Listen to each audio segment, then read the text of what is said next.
Pride is a campaign to amplify the voices of LGBTQIA communities around the world who would otherwise face violent oppression for their identities.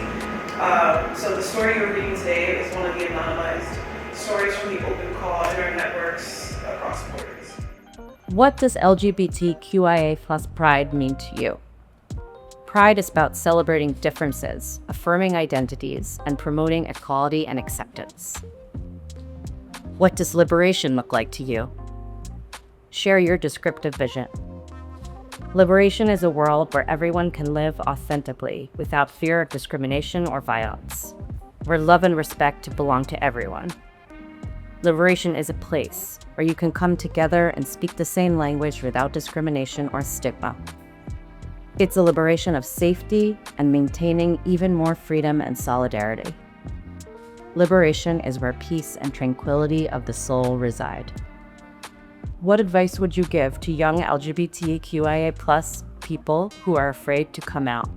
For a young LGBTQIA plus person afraid to come out, I would say, recognize your journey. Seek support from trusted friends or organizations, and remember that your safety and well-being are paramount. Especially if they are still financially dependent on being educated by their family, they should not make the decision to come out unless they have 100% support from their family or are financially independent. They should seek guidance from organizations and speak with a counselor within the LGBTQIA plus community before making any major decisions. Self-awareness should come first. What do you hope for? I wish to see a world where everyone can live freely and respectfully regardless of their gender and sexual orientation. I want to see a society that accepts and respects people for who they are without stigma or discrimination. It is my hope that people will be free to enjoy their lives without fear or obstacles due to prejudice or violence. Without providing any identifying information, tell us about yourself, i.e. things you enjoy, what makes you laugh or smile, closeness with family and friends, and what it is like to identify openly as an LGBTQIA plus person where you are from. As for me, I enjoy spending time with my friends, many of whom are from the LGBTQIA plus community. These friends have been a great support to me, and we share in both joy and challenges together. Although I have often distanced myself from my family due to stigma, I find happiness and peace when I'm with my children and my partner, who are part of my LGBTQIA plus community.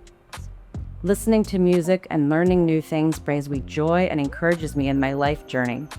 Overall, I believe I live honestly and authentically, and I hope that by showing my truth, I can share change and bring more openness to my community and to the world at large. Where and how do you find support? I find support in various ways and places.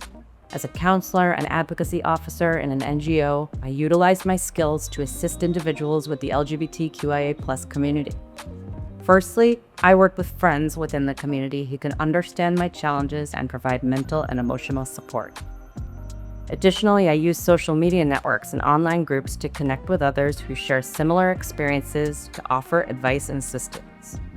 Furthermore, I collaborate with LGBTQIA plus organizations and support groups in my area to provide counseling services, resources, and advocacy for LGBTQIA plus rights. Finally, I work with mental health professionals to provide professional support and counseling to those in need. Having a broad network of support enables me to help others cope with life's challenges and promote LGBTQIA plus rights. How do you reclaim joy? Reclaiming joy involves actively engaging in activities and practices that bring happiness and fulfillment back into my life. Self-care. Prioritizing your physical, emotional, and mental well-being by engaging in activities that nurture and rejuvenate you, such as exercise, meditation, or activities you love to do. Connect with loved ones.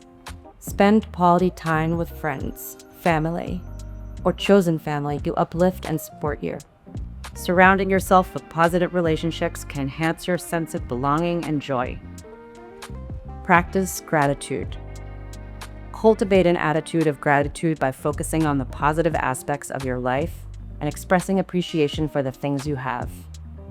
Keeping a gratitude journal or simply reflecting on your blessings can shift your perspective and uplift your feelings. Engage in activities you enjoy. Rediscover the activities or interests that bring you pleasure and make time for them in your schedule. Whether it's listening to music, reading, or pursuing a creative outlet, doing things you love can reignite your sense of joy. Seek professional support. If you're struggling to find joy on your own, consider seeking support from a therapist or a counselor who can help you explore underlying issues and develop coping strategies. Embrace mindfulness. Practice mindfulness techniques to stay present and grounded in the moment. Mindfulness can help you appreciate the beauty of everyday life and find joy in simple pleasures. Finally, set boundaries. Identify and assert boundaries to protect your emotional well-being and prioritize activities and relationships that bring you joy. Learning to say no to things that drain your energy can create space for more joy-filled experiences.